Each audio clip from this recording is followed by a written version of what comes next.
Chandu supreme TV ప్రేక్షకులకు నమస్కారం. ఎంతమంది ఉన్నా మనకి పరిచయమైన ఆ వ్యక్తి తాలూకా ప్రత్యేకత మనకు ఒక ప్రత్యేకమైన అభిమానాన్ని కూర్చిపెడుతుంది. అలాంటి వ్యక్తుల్లో మన చందు సుప్రీం టీవీ ప్రేక్షకులకు పరిచయం చేయడం కోసం ఒకరిని స్టూడియోకి ఇన్వైట్ చేశాం. వారెవరో కాదు, శ్రీ బివి అప్పారావు గారు. అప్పారావు గారు నమస్కారం. నమస్కారం. బివి అప్పారావు గారు అని అంటే ఒకప్పుడు బాగా అందరికీ తెలుసు. ఇప్పుడు మారుతున్న జనరేషన్లో కొంతమందికి పేరు విన్నట్టుగా ఉంది, కానీ వారెవరో మనకు తెలియదు అని అనుకున్న వాళ్ళు కొంతమంది ఉంటే, చాలామంది ఉంటారు కదా బివి అప్పారావు గారి పేరుతో మీరు చెప్తున్న అప్పారావు గారు ఎవరో అని అనుకునే అవకాశాలు ఇలా చాలా చాలా ఉంటాయి సార్. కానీ ఈరోజు చందు సుప్రీం టీవీ ప్రేక్షకులకు ముందుకు వచ్చిన బివి అప్పారావు గారిలో ఉండే ప్రత్యేకతలు ఎవరో ఒకరు చెబితే ఎంత చెప్పినా తక్కువే అవుతుంది. కాబట్టి బివి అప్పారావు గారి గురించి వారిని ఒకసారి చందు సుప్రీం టీవీ ప్రేక్షకులకు సార్ మిమ్మల్ని మీరు ఏమని పరిచయం చేసుకుంటారు? మీరు చాలా క్లిష్టమైన ప్రశ్న వేశారు చంద్రశేఖర్ గారు. ముందుగా చందు సుప్రీం టీవీ యాజమాన్యానికి, ప్రేక్షకులకి, ప్రత్యేకించి నాకు చిరకాల పరిచయం ఉన్నటువంటి ఒక సీనియర్ జర్నలిస్టు, ఆకాశవాణి మరి అనౌన్సర్గా, ఇంకా గొప్ప ఈవెంట్స్ నిర్వహించినటువంటి గొప్ప ఆర్గనైజర్గా నాకు దాదాపు 1995 నుంచి నాకు పరిచయం. ఇప్పుడు మీరు నా గురించి తెలియదు అంటారు, మీ గురించి చాలా మంది తెలియదని నేను అంటాను. కానీ మీలో ఉన్నటువంటి ప్రతిభా పాఠవాలన్నీ తెలిసిన ఒక సీనియర్ జర్నలిస్ట్గా, ఒక విశాఖపట్నం స్థానికుడిగా నాకు చాలా చాలా విషయాలు తెలుసు. అందుచేత ఈవేళ నేను మీ స్టూడియోకి రావడానికి, మీ ఇంటర్వ్యూని ఆనందంగా భావించడానికి అదే ప్రధాన కారణం. అయితే అదృష్టవశాత్తు నా పూర్తి పేరు భీశెట్టి వెంకటప్పారావు అండి. మాది ఒకనాడు చాలా గొప్ప వ్యవసాయక గ్రామం అయినటువంటి, కళలకు నిలయమైనటువంటి గవరకంతిరపాలెం అనే గ్రామం. అంటే ఈనాటి విశాఖపట్నం రైల్వే స్టేషన్కి కేవలం కోతవేడ దూరంలో, అంటే 2 కిలోమీటర్లు మహా అంతే దూరం ఉంటుంది. విశాఖ విమానాశ్రయానికి 5 కిలోమీటర్లు, ఆర్టీసీ కాంప్లెక్స్కి 6 కిలోమీటర్లు. అయితే 1965 వరకు కూడా వ్యవసాయక గ్రామంగా సుప్రసిద్ధంగా ఉన్నటువంటి ఆ గ్రామం 1965లో రైల్వే వారి భూసేకరణ వల్ల ఆ భూములన్నీ పోవడంతో మా ఊరిలో, అంటే రైల్వే వాళ్ళు పరంగా మారిపోయాయి, రైల్వే వాళ్ళు సేకరించారు ఆ భూములన్నీ కూడా. వాస్తవంగా చెముడురాని ఎస్టేట్ గారి భూములు. ఆమె మా ఊరు రైతులుగా ఆనాడు ఆవిడ పట్టాలు ఇచ్చి ఆవిడ శిస్తు వసూలు. రాణి గారి పేరు ఏం పేరండి? చెముడురాని ఎస్టేట్ అని ప్రసిద్ధులు ఆవిడ. అంటే ఎక్కడ ఆమె? ఇక్కడే విశాఖపట్నం. మీకు ఇంచుమించు అనకాపల్లి వరకు ఆవిడ భూములే. చెముడురాని ఎస్టేట్ ఇదంతా కూడా ఒకనాడు సుప్రసిద్ధమైనటువంటి ఎస్టేట్ అది. అంటే వారికి ఆ పేరు ఎలా వచ్చింది? వారు ఇక్కడ రాణిగారుగా ఎలాగా ఆమె ఉండేవారు? అంటే పూర్తి వివరాలు నాకు తెలియదు, కానీ చెముడురాని ఎస్టేట్ అనే బాగా ప్రసిద్ధి. అంటే మీకే అంతవరకు తెలిసిందంటే ఆ గురించి తెలిసిన వారు ప్రస్తుతానికి ఇప్పుడు ఎవరు లేరు. ఇప్పుడు ఈనాడు గవర్నమెంట్ పాలిటెక్నిక్ కళాశాల ఉన్న భూములు కూడా చెముడురాని ఎస్టేట్ గారివే, ఎస్టేట్ లోనివే. ఆ ప్రాంతం కూడా అలాగా ఆ ఎస్టేట్ కి చాలా భూములు, వేలాది ఎకరాల భూములు ఉండేవి. అనకాపల్లి ఈనాడు వ్యవసాయదారులు, రైతులు అనుభవిస్తున్న భూములను కూడా చెముడురాని ఎస్టేట్ గారివే, ఎస్టేట్వే, ఆవిడవే. అలాగే ఏమైందంటే తరతరాలుగా అవి రైతులు తరాలు మారిన కొద్దీ అవన్నీ చేతులు మారడం ఇవన్నీ జరుగుతుంది అనుకోండి. కాలక్రమంలో కాలక్రమంలో ఎలాగా జరుగుతుంది. మరి నాకు తెలిసి ఆవిడ వారసులు కూడా ఎవరు పెద్దగా లేరు. చేత అది అలాగా ఆటోమేటిక్ గా రైతులు, అంటే మా గ్రామం అంటే రైల్వేకి పోయే కానీ ఇప్పుడు కొన్ని ప్రాంతాల్లో భూములు రైతులు వారసులు వాళ్ళు సాగు చేసుకోవడం, అమ్ముకోవడం నడుస్తుంది. అటువంటి గొప్ప కళా నేపథ్యం ఉన్నటువంటి గ్రామంలో పుట్టి పెరిగిన నాకు నా పైన గొప్ప కళా ప్రభావం ఉందండి. ఎలా ఉందంటే గ్రామంలో మా తాతల తరం వాళ్ళు ఏం చేశారంటే బాల సరస్వతి నాటక సమాజం అని ఇప్పుడు ప్రారంభించారండి. ఇప్పటికీ కంతరపాలెం ఇప్పటికీ ఉంది. అంటే మనుగోళ్ళలో లేదు, ఎందుకంటే తరాలు మారిపోయి మా కుర్రాళ్ళందరూ యూత్ అంతా కూడా నాటకాలు ఎత్తిపెట్టారు అనుకోండి. కానీ గొప్ప విశేషం ఏంటంటే ఆంధ్ర నాటక కళా పరిషత్తు పుట్టిన ఖచ్చితంగా 10 ఏళ్ల నాడు మా బాల సరస్వతి నాటక సమాజాన్ని గ్రామంలో పెద్దలు ఆ తొలితరం మల్ల సీతమ్మ అప్పలనాయుడు, దాడి జగ్గారావు, పెద్దకూడ చిన్న లక్ష్మణరావు, పిళ్ళ భోగేశప్పలనాయుడు, పిళ్ళ అప్పలనాయుడు మేదర్ అప్పలనాయుడు, గొప్ప ఐఎన్టీసీ నాయకుడైన మల్ల గురువులు, వీళ్ళు ప్రముఖులు. అంటే ఆ సమాజం దాడి జగ్గారావు స్థాపించిన వాళ్ళు. గొప్ప విశేషం ఏంటంటే ఆనాడు మరి ఒకనాటి ధారవాడ నాటక సమాజం ప్రభావంతో తెలుగు నాట పద్య నాటక ప్రభావం ప్రారంభం కావడంతో మా ఊరి పెద్దలు కూడా పద్య నాటకాలతో ప్రారంభించారు. ఓకే. ఆ విధంగా అప్పటికి మీ వయసు ఎంత? అదే అప్పుడు నేను పుట్టలేదు. మీరు పుట్టనే లేదు? నేను పుట్టనే లేదు, కానీ నేను విన్న చరిత్ర. ఓకే. ఆడు దాదాపు ఇంచుమించు ఒక 20 ఏళ్ళు పద్య నాటకాలు, చారిత్రక నాటకాలు, జానపద నాటకాలు ప్రదర్శించారు. అది తర్వాత అదే వేదిక మీద అంటే అప్పటికి శాశ్వత వేదిక లేదు. ఆ సంస్థ తరపున ఆ వేదిక మీద వాళ్ళు గయోపాఖ్యానం, ఉద్యోగ విజయాలు, సత్య హరిశ్చంద్ర, జయంతి జైపాల, కనకతార, ఇటువంటి ఆనాడు సుప్రసిద్ధమైన నాటకాలన్నీ కూడా వీళ్ళు నటించారు. వాళ్ళ తర్వాత తరం కూడా వాళ్ళ కొడుకుల తరంకి వచ్చేసరికి వాళ్ళు కూడా తొలుత పద్య నాటకాలు ప్రారంభించారు. అవేంటంటే అప్పట్లో బాగా ప్రసిద్ధి చెందింది మా బాల సరస్వతి నాటక సమాజం కళాకారులు ప్రదర్శించిన నాటకం బాగా ప్రసిద్ధి, ఒక ఐకాన్ లాగా మాల వంటి వారి జ్ఞాపకాలు వీరిపోయిన నాటకం బాలనాగమ్మ. ఆ బాలనాగంలో మల్ల వెంకటరమణ గారని, ఆయన్ని ఫకీర్ రమణ అనే పిలిచేవారు ఆయన. ఓకే. ఇంకా మరి ఆయన పేరే ఫకీర్ రమణ. ఫకీర్ రమణగా ప్రసిద్ధి అయిపోయాడు. ఎంఎస్ బాలనాగమ్మ నాటకం అంటే ఫకీర్ క్యారెక్టర్, మైల్ ఫకీర్ కదా. అక్కడ గొప్పతనం ఏంటంటే మీరు బాగా గుర్తు చేశారు. ఇక్కడ అంటే మీ తరంకి ఒక విషయం చెప్పాలి.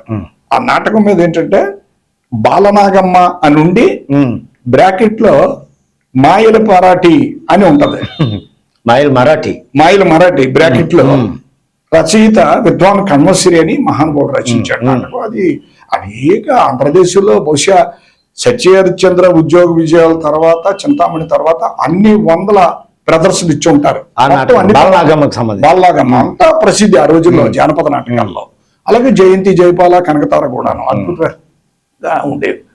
నేను నా వరకు వచ్చేసరికి నేను మొట్టమొదట 9వ ఏట, అప్పటికి నేను మా ఊర్లో అదే చివర అదే ప్రథమం తోలుబొమ్మలాట నాటకం చూశాను. అదే నాటకం కాదు, తోలుబొమ్మలాట ప్రదర్శన. ఆ గవర్ కంచరపాలెంలో ఈ నాటక సంస్థ తరపున ప్రదర్శించిన నాటకాల్లో మీ 9వ ఏట నేను మొదట చూసిన నాటకం, 9వ ఏట చూసిన నాటకం అనకాపల్లికి చెందినటువంటి కొణతాల రాజారావు నాయుడు గారని గొప్ప స్ఫురద్రూపి, గొప్ప గాయకుడు, గొప్ప నటుడు. ఆయన సత్యహరిచంద్ర నాటకం ప్రదర్శించారు. ఎక్కడ చూశారు మీరు? ఓకే. ఆయన బంధువులు మా ఊర్లో ఉండడం వల్ల ఆ నాటకాన్ని ఆహ్వానించారు, ప్రదర్శించారు. ఇంకా నాకు ఆ వయసులో చాలా చాలా చాలా ఇన్స్పైర్ అయ్యాను ఆ నాటకం చూసి.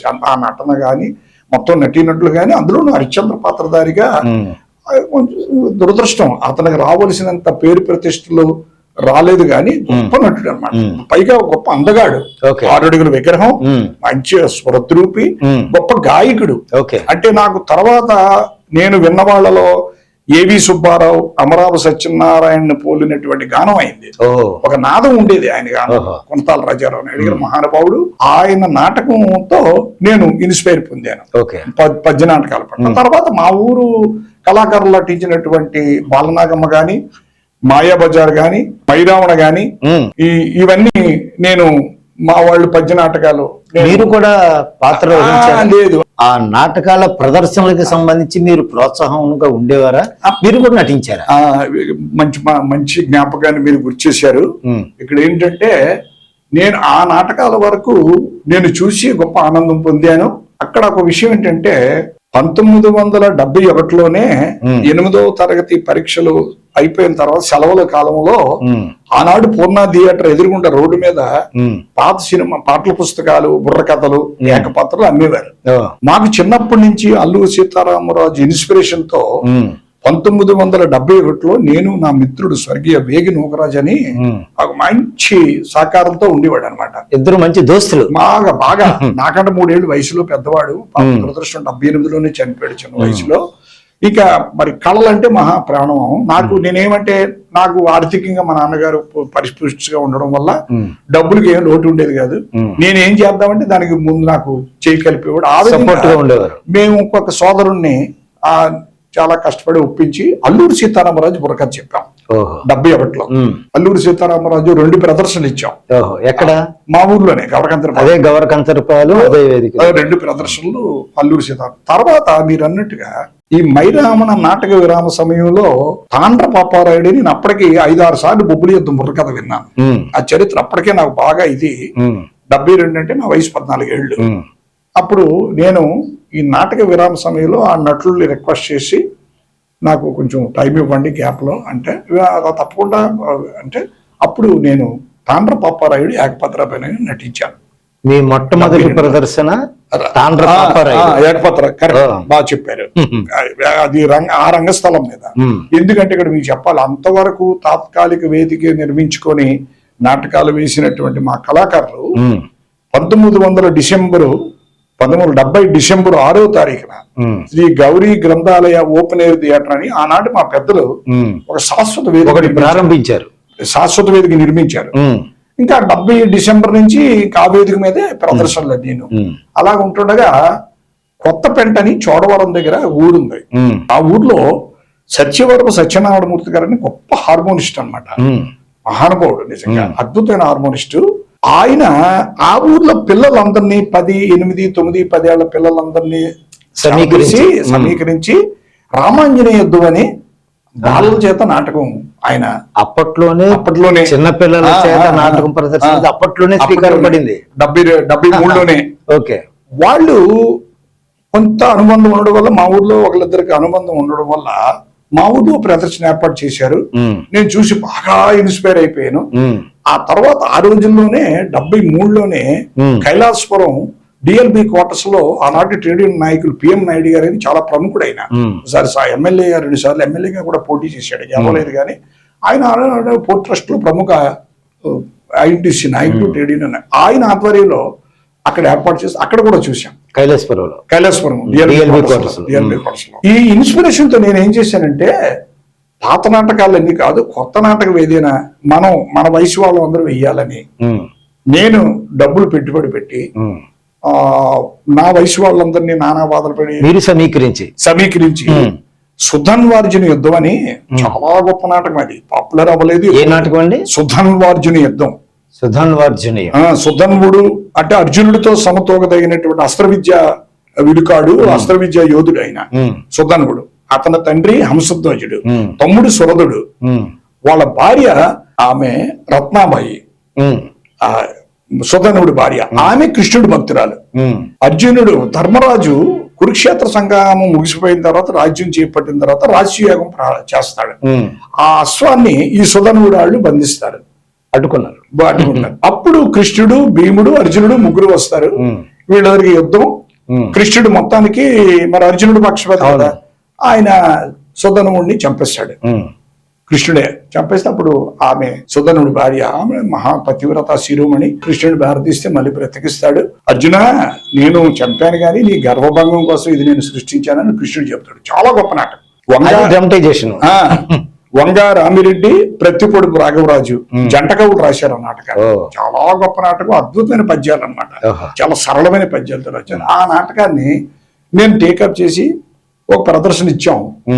దురదృష్టం ఏంటంటే అందరూ సక్సెస్ అయ్యారు పద్యాలు చదవడంలో, నేను ఒక్కడనే ఫెయిల్ అయ్యాను. ఫెయిల్ అయినప్పుడు ఆ వయసులోని 16 ఏళ్ల వయసులోని నేను ఒక నిర్ణయం తీసుకున్నాను, ఇది మహత్తరమైనటువంటి కళ, ఈ కళకు మనం అపచారం చేయకూడదు, అందులోనూ పద్య నాటకానికి సంబంధించి అని చెప్పి నేను పూర్తిగా ఇంకా ఆనాటి నుంచి కూడా ఇంక పద్య నాటకం ఈనాటికి వెళ్ళలేదు, ఎప్పుడు కూడా నా జోలికి వెళ్ళలేదు.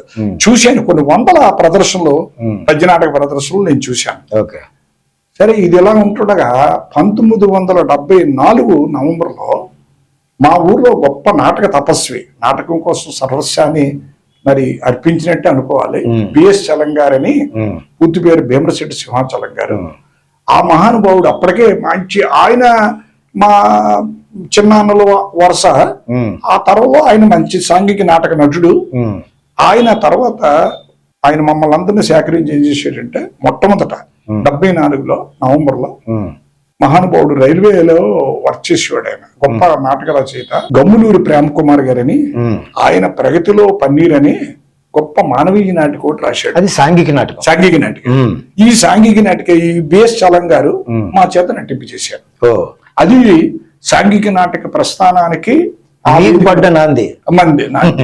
శివపాదం అని నా పాత్ర అన్నమాట ఆ నాటికతో.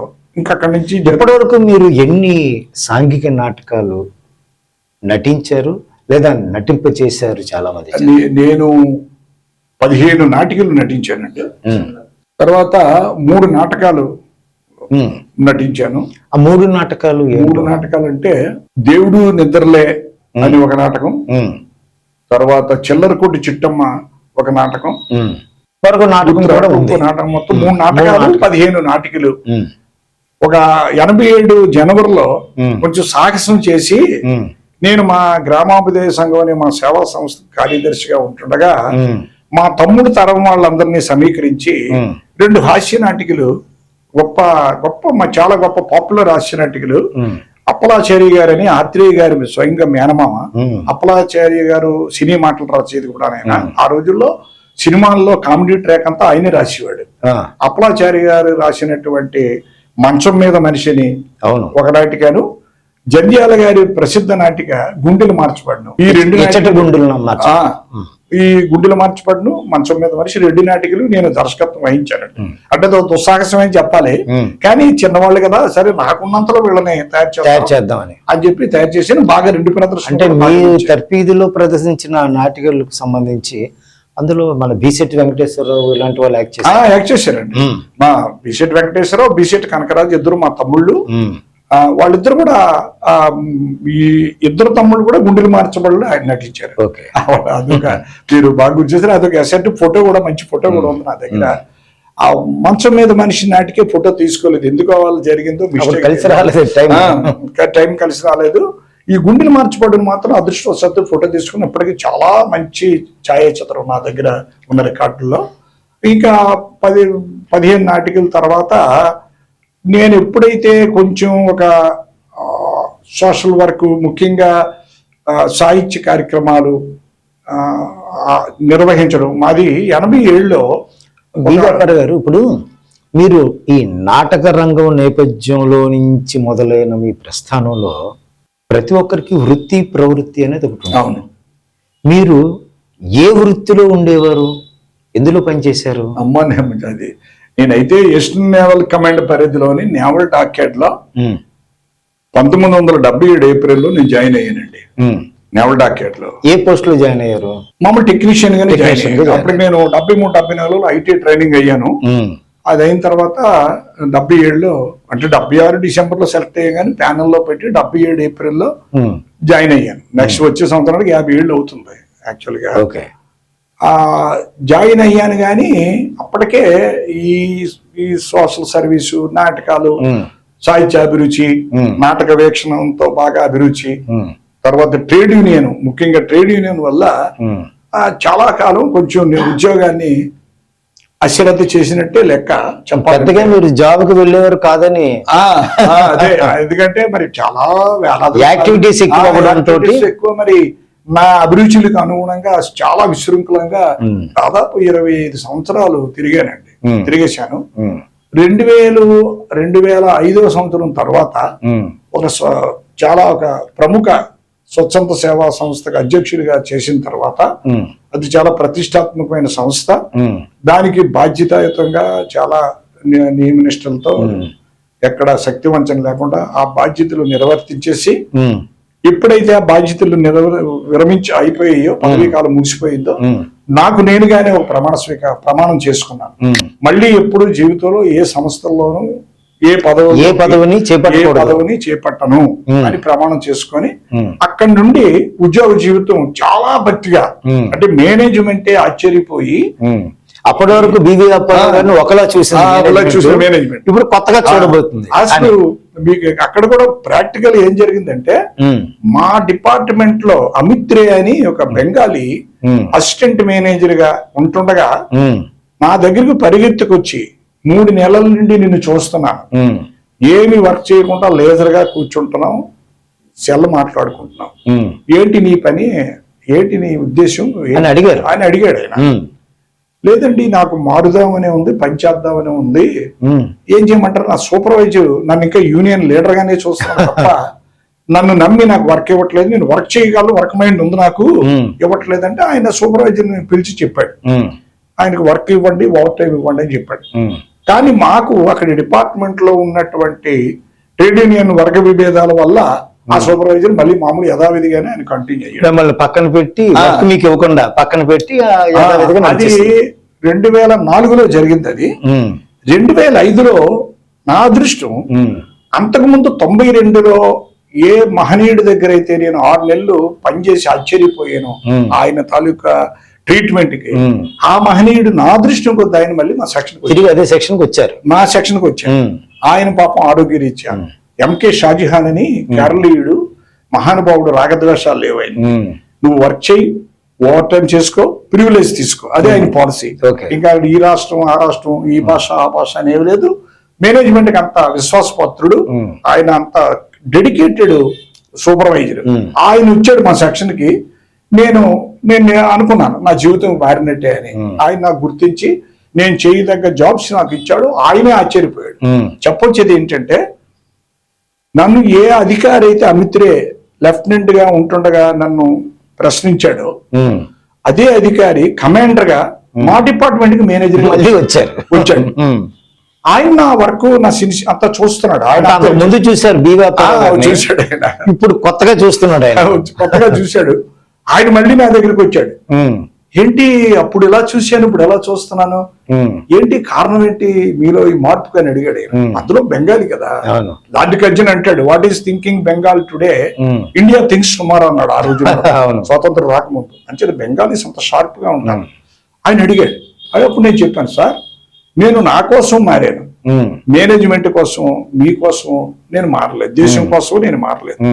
నేను చేసిన తప్పు వల్ల నేను లక్షల రూపాయలు నేను మూల్యం చెల్లించుకున్నాను.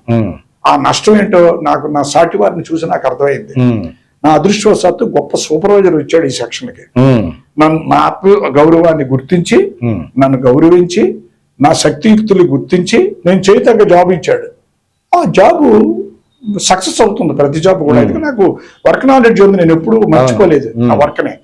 అంచేత అంటే very good, very good, well done అని చెప్పి అని జరిగింది. ఇప్పుడు మీరు మీ ప్రస్థానం, నాటకం ఇదంతా బాగుంది. అలాగే మీరు ఉద్యోగిగా ఉంటూ కూడా కొంతకాలం పాటు ఇతర వ్యాపకాలలో పడి నిర్లక్ష్యం చేసినట్టుగా చేసి తెలుసుకొని మీరు ఒక మంచి ఉచ్చ స్థితికి వచ్చారు, అధికారుల మన్ననలు కూడా పొందారు. మీకు పెళ్ళి, మీ వివాహం ఎప్పుడు జరిగింది, ఎవరితో జరిగింది? దానికంటే ముందు మీ అమ్మా నాన్నలు, మీ తోబుట్టువులు, వాళ్ళ గురించి చెప్పి మీ వివాహ విషయాలను కూడా మన చందు సుప్రీం టీవీ ప్రేక్షకులకు వివరించండి. మా నాన్నగారు బీసెట్టి నీలయ్య గారు అండి, మా అమ్మగారు బీసెట్టి చెల్లయ్యమ్మ గారు. మా నాన్నగారు కంచరపాలెం ప్రాంతంలో ఒక మంచి పేరు ప్రతిష్టలు ఉన్నటువంటి ఒక కాంట్రాక్టర్, సివిల్ కాంట్రాక్టర్, అలాగే మున్సిపల్ వర్క్స్ కూడా చేస్తుండేవారు. అంటే చిన్నప్పటి నుంచి కూడా ఆర్థికంగా మంచి పరిపుష్టిలోనే పెరిగాము. ఆ విధంగా ఉంటుండగా నేను ఆ రోజుల్లో మా ఊరు గనక చూసినట్టయితే మా ఊరి వరకు స్వతంత్రించి పెళ్లి చేసుకున్న వాళ్ళలో నేను రెండో వ్యక్తిని. అంటే మేనరకం తరతరాలుగా మాకు మా పారంపర్యంగా వస్తున్న మేనరకాన్ని నేను కాదని, నాకు నచ్చిన అమ్మాయిని నేను ఎంపిక చేసుకొని మా తల్లిదండ్రులను ఒప్పించి నేను ఆ పెళ్లి చేసుకున్నాను. అంటే ఇప్పుడు ఈ జనరేషన్ లో లవ్ మ్యారేజ్ అని చెప్తూ ఉంటారు. అలాంటి లవ్ మ్యారేజ్ కాదు కానీ అంతే, మీరు ఇష్టపడ్డ అంతే ఒక అంటే దానికి కారణం ఏంటంటే నా మనసుకు నచ్చినటువంటి రూపలావణ్యాలు, రెండోది గొప్ప కుటుంబ నేపథ్యం. మా మామగారు కర్రెప్పారావు గారని, ఆయన స్వతంత్ర సమరయోధులు, సర్వోదయ నాయకులు, ఆచార్య వినోబావే శిష్యులు. ఆయన గొప్ప వక్త, తెలుగు హిందీలో కూడా గొప్ప వక్త. ఆయన అనకాపల్లిలో హిందీ ప్రచారానికి ఎంతో పాటుపడ్డాడు ఆయన. అలాగే వ్యాయామశాలలో స్థాపించి ఆయన ఎంతో మందిని ఆరోగ్యంలో యువకుల్ని తీర్చిదిద్దాడు. ఇంకా విశేషించి ఉత్తరాంధ్రలోనే ప్రతిష్టాత్మకమైనటువంటి గౌరీ గ్రంథాలయానికి ఆయన వ్యవస్థాపక కోశాధికారి.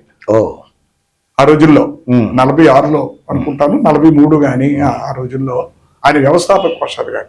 ఆయన ఉపన్యాసాలు విని స్ఫూర్తి పొంది ఇటువంటి చరిత్ర కలిగినటువంటి ఒక వ్యక్తి కుమార్తెను నేను చేసుకుంటే నాకు అని ఒక సంతృప్తి, ఒక ఆలోచనతో మా అమ్మ నాన్నను ఒప్పించి, వాళ్ళు కూడా ఏమీ అడ్డు చెప్పలేదు, నేను చేసుకున్నాను. ఆమె పేరు గౌరీబాయి.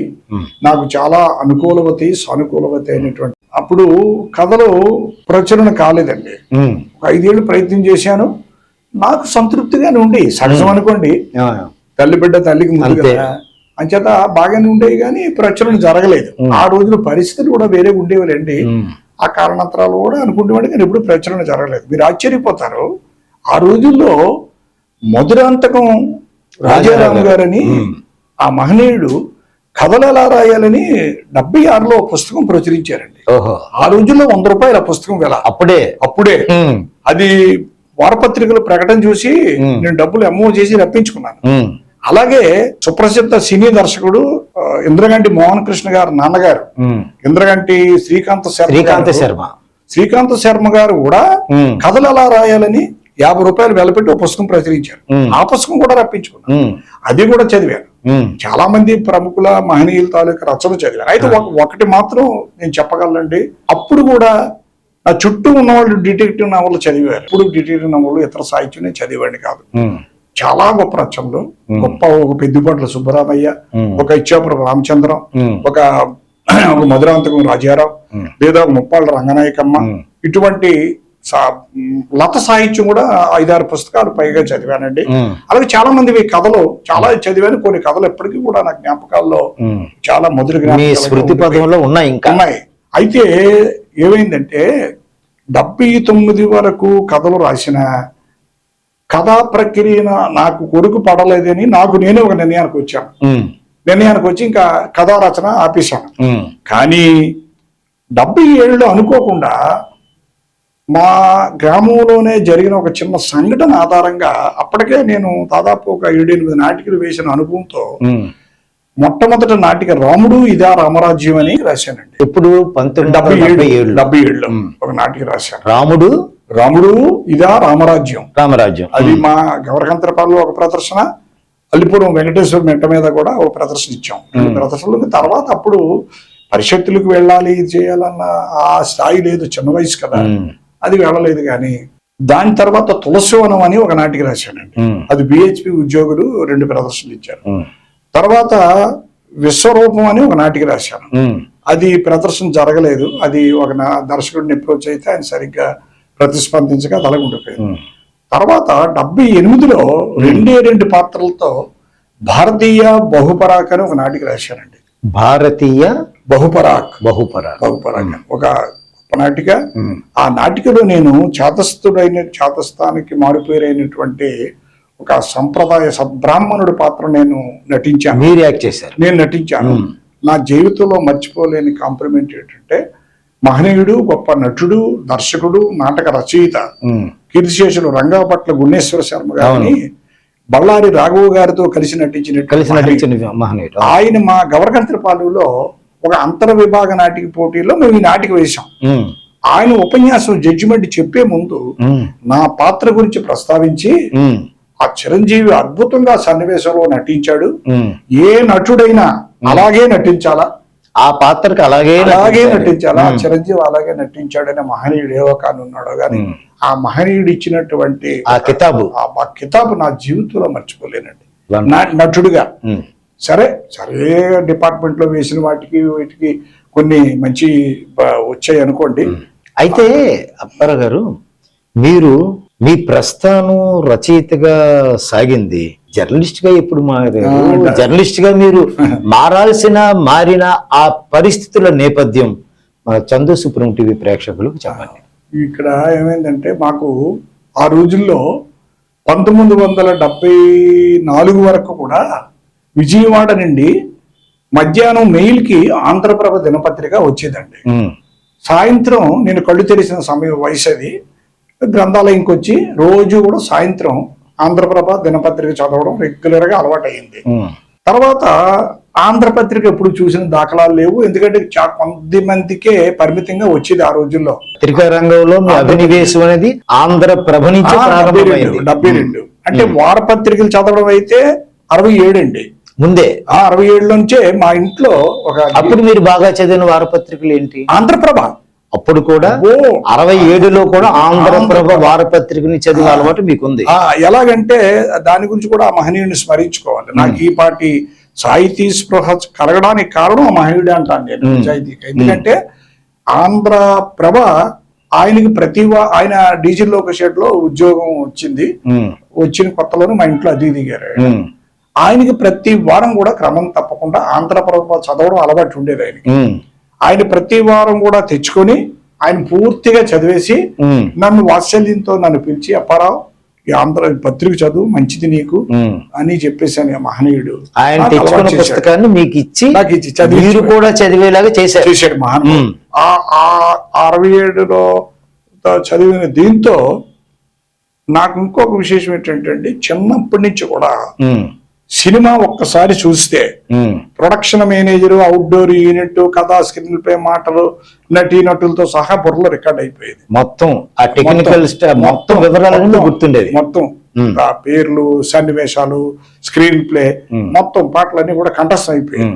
ఆ విధంగా ఏమైందంటే నేను చిన్నప్పటి నుంచి కూడా మీరు అన్నిదా భావించకపోతే నేను నటరత్న ఎన్టీ రామారావు గారికి వీరాభిమాని బాల్యం నుంచి కూడా.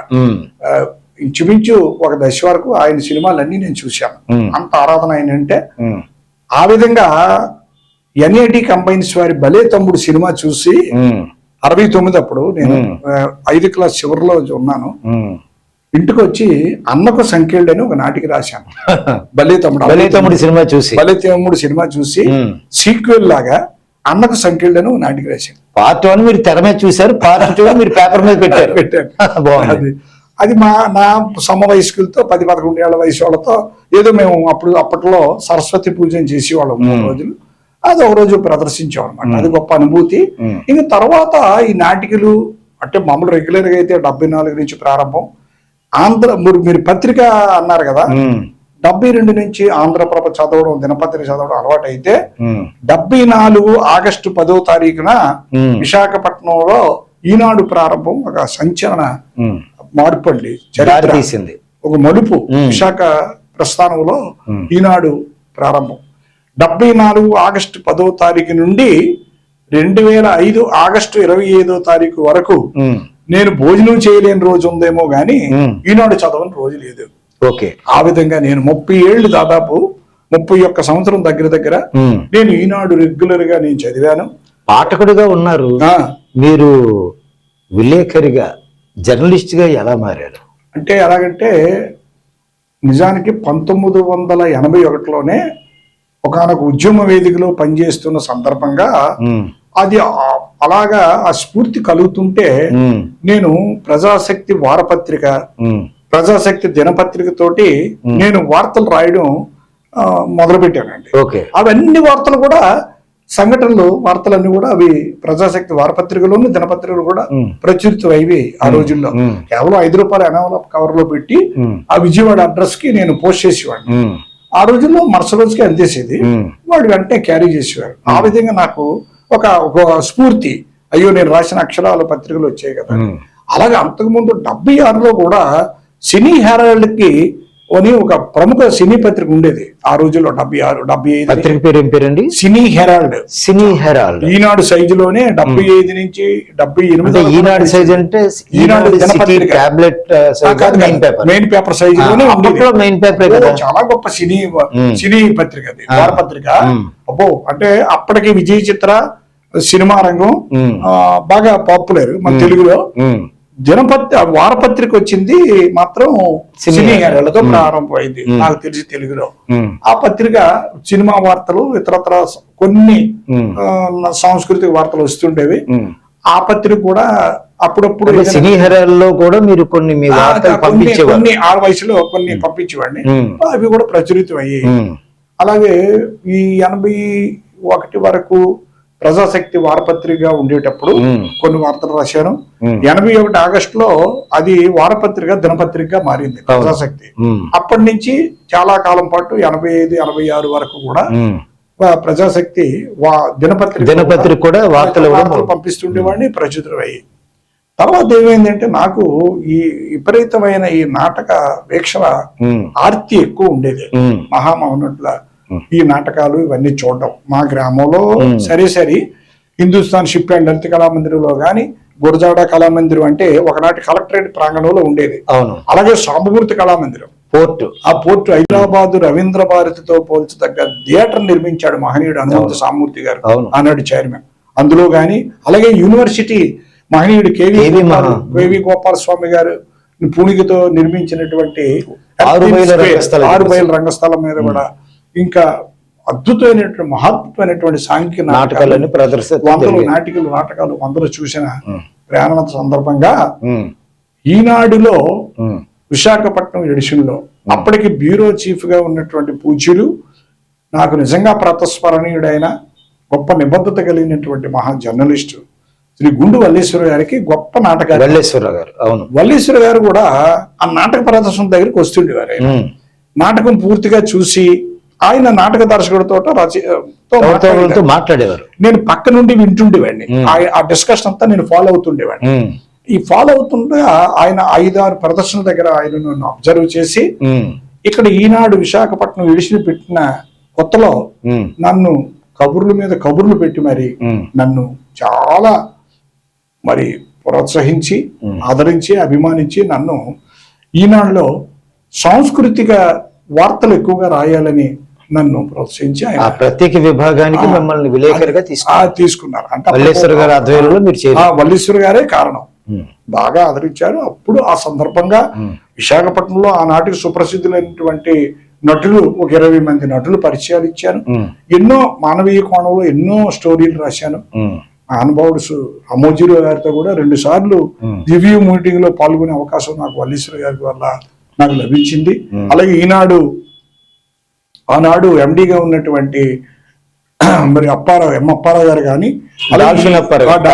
గారు అలాగే ఈనాడు మేనేజర్ రాంబాబు గారు అని గొప్ప సంస్కారవంతులు వారు. వాళ్ళిద్దరు కూడా విశాఖపట్నానికి సంబంధించి నేను స్థానికుడిని కాబట్టి ఈ రాజకీయాల వార్తలు అవి ఇవి రాసేటప్పుడు ఎవరైనా రాస్తే దానికి సంబంధించి నాతో మాట్లాడి క్రాస్ చెక్ చేసుకుంటుండేవారు.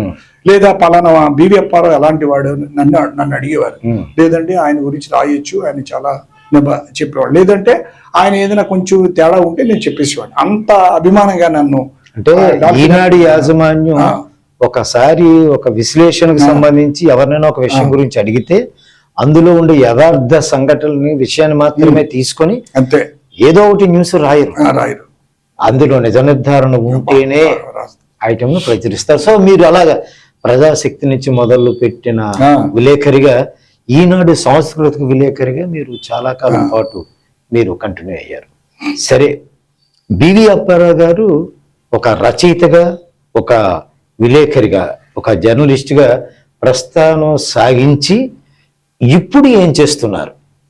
అంటే ఏమైందంటేనండి, నాకు అదృష్టవశాత్తు నాటికల ప్రక్రియ కొరుగుడు పడింది. 45 ఏళ్ల తర్వాత మళ్ళీ 2024లో 2 నాటికలు రాశాను. క్రీనీడ, తర్వాత అనివార్యం అని 2 నాటికలు రాశాను.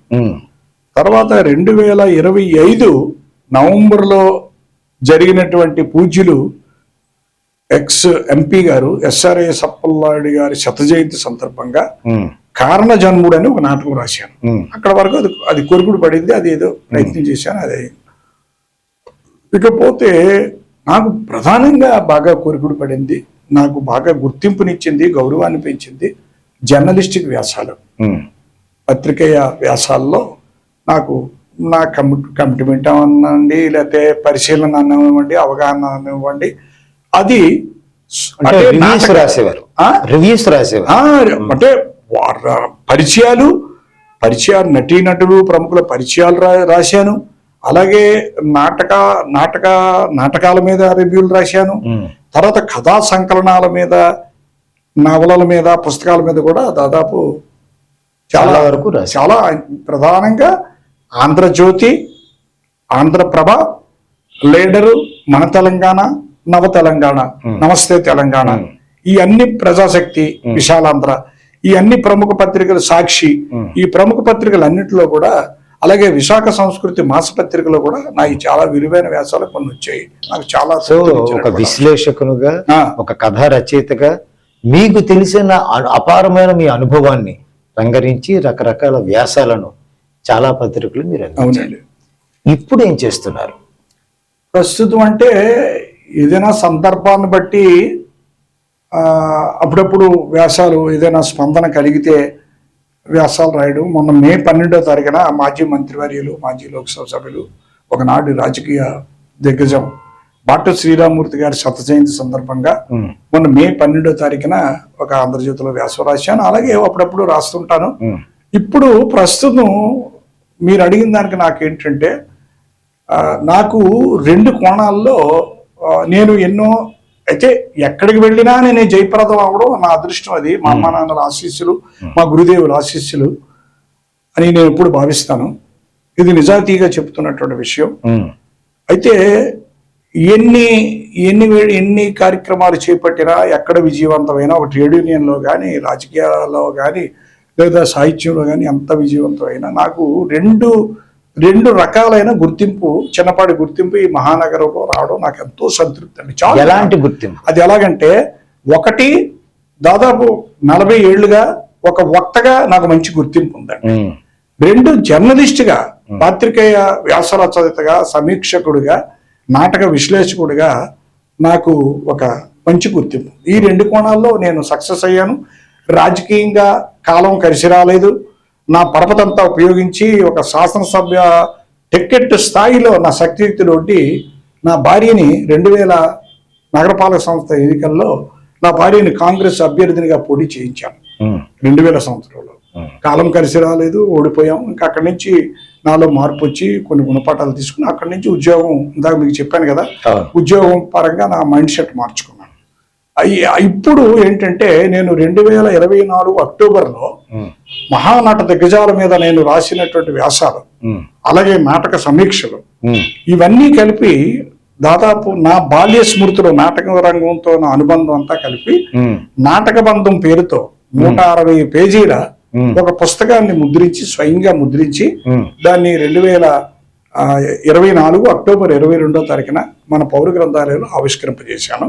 అది ఒక 70-80 మంది రివ్యూలు చదివి నన్ను సంప్రదించిన వాళ్ళందరికీ నా సొంతంగా పోస్టేజ్ ఖర్చులు పెట్టుకుని నేను వాళ్ళందరికీ పంపించాను.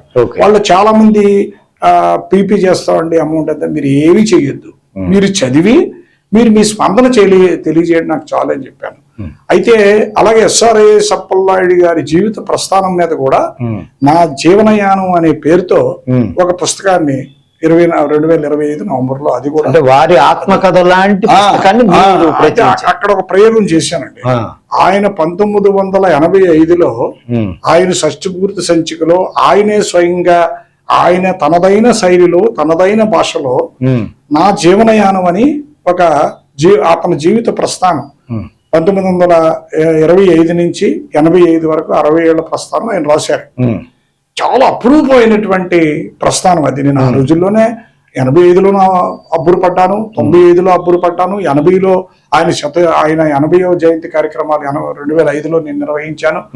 ఆ స్ఫూర్తితో ఆయనతో 10 ఏళ్ల పాటు నాకు ఉన్నటువంటి ప్రగాఢమైన అనుబంధంతో నేను ఏం చేశానంటే ఒక ప్రయోగం చేశానండి. ఏంటి ప్రయోగం? ఆ ప్రయోగం అంటే, మొదటి భాగంలో ఆయన 85 షష్ఠపూర్తిలో సంచికలో రాసినటువంటి నా జీవనయానం వ్యాసాన్ని మొత్తం దాదాపు 35 పేజీలు యథాతథంగా ముద్రించి నా పరిచయంలో 10 ఏళ్లలో, మీ పరిశీలనలో, నా పరిచయ కాలంలో ఆయన్ని నేను పరిశీలించినటువంటి, నేను అవగాహన చేసుకున్నటువంటి ఆయన మహోన్నతమైన వ్యక్తిత్వం, మనస్తత్వం, ఆయన తాలూకా ప్రవర్తన, ఆయన నిబద్ధత, ఆయన అన్ని నేను ఒక 50-60 పేజీలు నేను కూడా రాసి కలిపి 2 కలిపి అది నా జీవనయానం అనే పేరు పెట్టి, ఆయన పెట్టుకున్న పేరే పెట్టి అది రిలీజ్ చేశాం. Very good. ఇప్పుడు తాజాగా మీరు అడిగిన దానికి ఏంటంటే, ప్రస్తుతం ఇంకా దాదాపు 120, 130 వ్యాసాలు వివిధ పత్రికల్లో వచ్చినాయి, ప్రచురణ జరిగినవి నా దగ్గర ఉన్నాయి. వాటిని కూడా ఇవన్నీ కూడా అచ్చవేయించే ప్రక్రియ ప్రస్తుతానికి అది టైపింగ్ వర్క్ అవుతుంది. అది 2 పుస్తకాలుగా తీసుకురావడమా, ఒక పుస్తకంగా తీసుకురావడం అన్న సందిగ్ధలో ఉన్నాను. అది దాదాపు ఇంచుమించు 110, 120 వ్యాసాలు, చాలా విలువైన వ్యాసాలు, అన్ని అచ్చయినవే. ఏదో ఎక్కడో ఒకటి అలా తప్ప అన్ని అచ్చయిన వ్యాసాలే. అవన్నీ అందులో ఈ తరం తెలుసుకోవలసినటువంటి ఎన్నో విషయాలు ఉన్నాయి, వాళ్ళకి తెలియదు. అందులో నా సన్నిహితులు, నా శ్రేయభిలాషులు తెలుసుకున్న చాలు అన్నది నాకు ఒక ఆర్తి. అంతమించి ఎక్కువగా నేను ఆశించేది ఏం లేదు. అది ఆ ప్రయత్నంలో ఉన్నాను. అది టైపింగ్ వర్క్ అవుతుంది. బహుశా ఈ 2-3 రోజులు టైపింగ్ అయిపోతే దాన్ని అది కూడా పుస్తక రూపంలో తీసుకొచ్చే ప్రయత్నం అది ఆగస్టు గాని సెప్టెంబర్ లో గాని ఆ ప్రణాళిక పెట్టుకున్నాను. అది పూర్తవుతుంది అని, జయప్రదం అవుతుందని ఆశిస్తున్నాను. డివి అప్పారావు గారు, సార్ ఇప్పటికి మీరు చాలా మీకు సంబంధించిన చాలా విషయాలని మన చందు సుప్రీం టీవీ ప్రేక్షకులకు షేర్ చేశారు. ప్రతి ఒక్కరికి కూడా ఒక లైఫ్ యాంబిషన్ ఉంటుంది.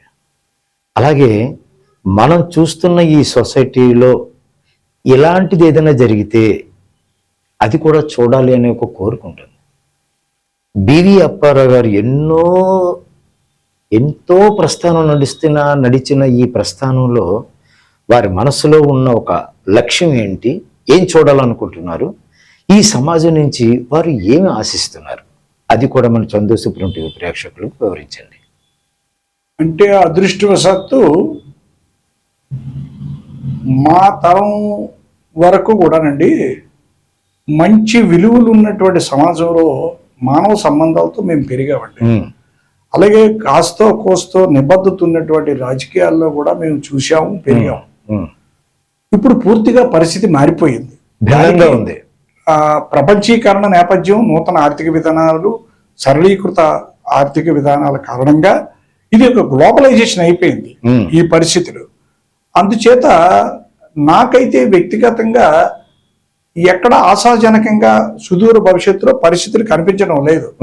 అయితే అలాగని మనం వ్యక్తిగతంగా వ్యక్తి ప్రధానం కాబట్టి ప్రపంచంలో ఎవరికి వారే వాళ్ళ జీవిత పదాన్ని, జీవిత ప్రస్థానాన్ని వాళ్లే నిర్దేశించుకొని, నువ్వు అమెరికాలో ఉన్నా, ఆస్ట్రేలియాలో ఉన్నా, న్యూజిలాండ్లో ఉన్నా, భారతదేశంలో ఉన్నా, నువ్వు ఏ రంగంలో ఉన్నా, యువతులు కానీ, యువకులు కానీ, మహిళలు కానీ, పురుషులు కానీ ఒక మంచి ఆలోచన విధానంతో, ఒక మంచి మానవ సంబంధాలతో, ఒక అనురాగం, ఆత్మీయతలతో జీవనాన్నంటూ గడపడం ఎప్పుడైతే మనం ప్రారంభిస్తామో ఇతర రంగాల మీద కూడా దాని ప్రభావం పడుతుందండి.